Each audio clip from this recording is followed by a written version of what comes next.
Welcome back to another review. I'm going to be reviewing a few comics today for the week of April 20th.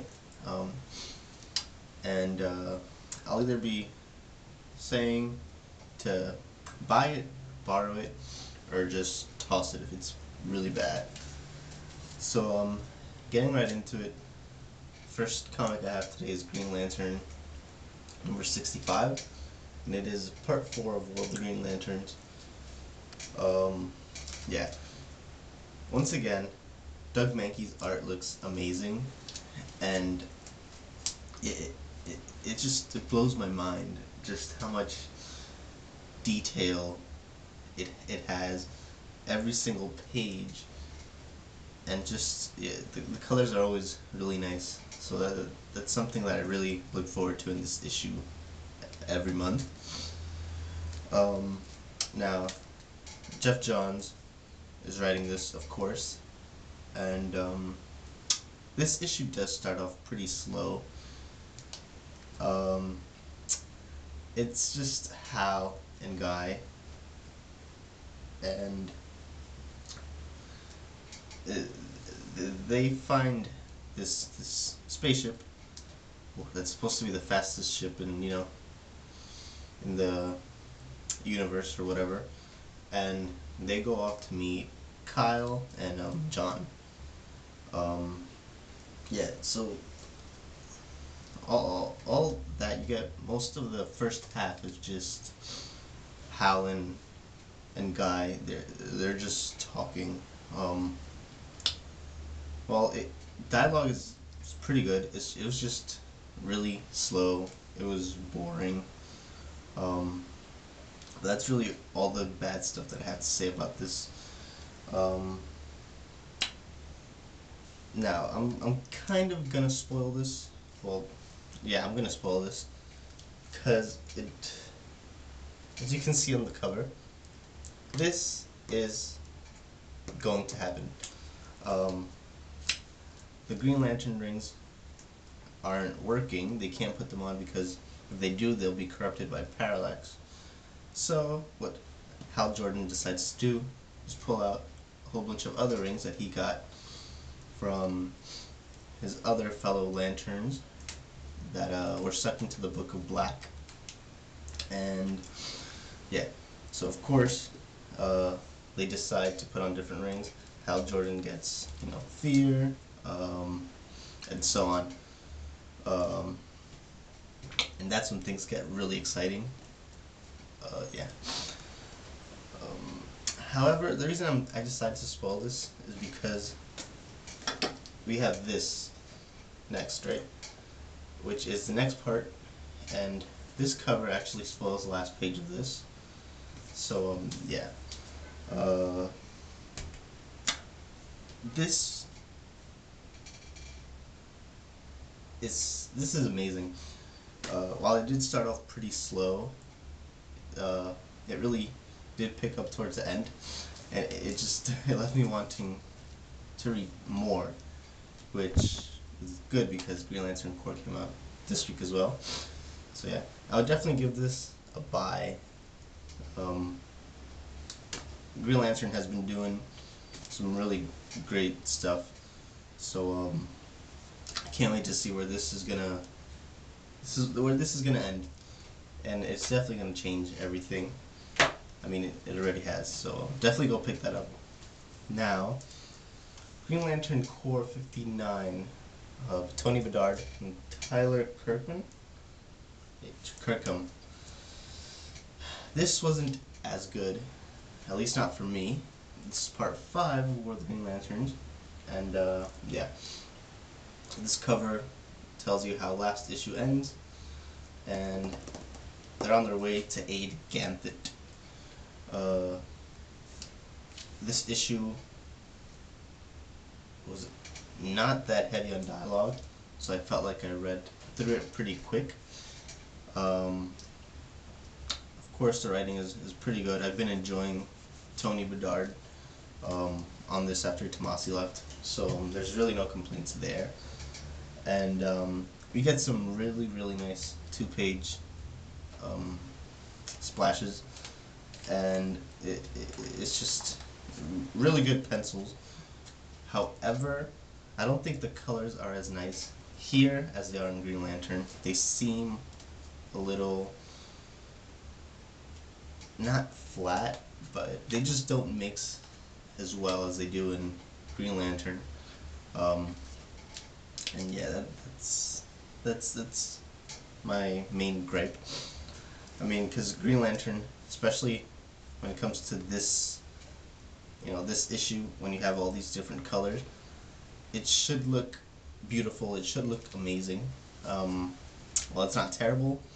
The colors were really lacking for me. Yeah. So in this issue, not much happens. Um, you just see a little bit of Ganthet fighting, and John and Kyle getting familiarized with their rings, since Hal already knows how to use the fear ring, and Guy, he's been, a Red Lantern before. So yeah, it's pretty cool. Just not much happens. Um, I feel like if you're gonna skip one issue, whole, this whole arc, I think it would be this one, because not much happens. I would definitely give this a buy if you're really, really a hardcore Green Lantern fan. But if you're not, but you're still interested in more of the Green Lanterns, I would say borrow. Yeah, it's still good. It's just not great. So yeah. And now on to Super Dinosaur #1 by Robert Kirkman, Jason Howard, and this is Derek Dynamo and Super Dinosaur up against other dinosaurs, who are sent by Max Maximus, who is Derek Dynamo's father's enemy. So yeah, you get a lot of information, you get a lot of background, you get a lot of action, but you don't get so much that it feels overwhelming. After all, it is a kid's book, it is an all ages book, but it really doesn't feel like it's just for kids. It feels really, really as much for adults as it is for kids. After all, it is Robert Kirkman, who by now I think he's earned everyone's trust on writing a new book. So yeah. This jumps right into the action, first page, and it's, like I said, Super Dinosaur and Derek Dynamo, who's this little kid. They're fighting a bunch of dinosaurs, and yeah, and you also get some very funny dialogue from the dinosaur. It's a talking dinosaur. And yeah, it's just really fun to read. It, I loved it being all ages and everything. I really loved it. This really proves that all ages books don't really have to be just for kids. So yeah, kudos to Robert Kirkman for that. And it really felt like I was watching a cartoon show. I was reading this. So yeah, that's something that I thought was good. Yeah. So yeah, I would definitely recommend this. Buy this. You won't be disappointed. I plan on sticking around for a while. And yeah, definitely buy this. And if you're an Invincible fan, tell me that does not look like or remind you of Alan the Alien, because that's who I first thought of when I looked at the cover for this. Yeah, definitely pick it up. And now, Avengers #12.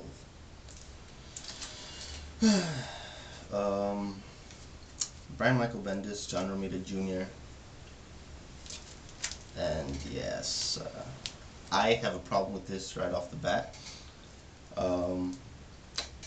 So you get Thanos, who is back, and after the Infinity Gauntlet, and Parker Robbins confronts him. Parker Robbins does not know who Thanos is.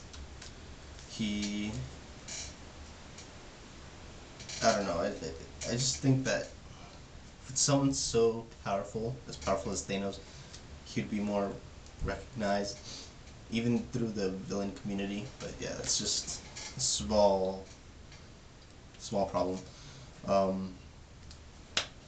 But yeah, this issue just wasn't good, not for me. While I love John Romita Jr., I don't think he should be on this title. It's just not to my liking. I prefer him in other stuff, but just not here.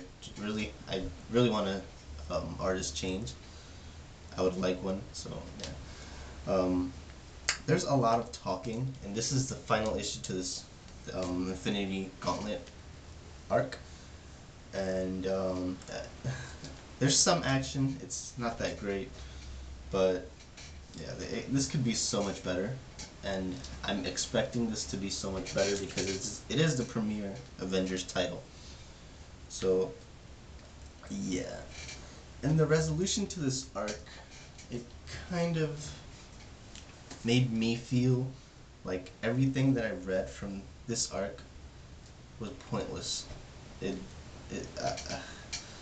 everything goes back to the way it was. I'm just gonna swallow this for you.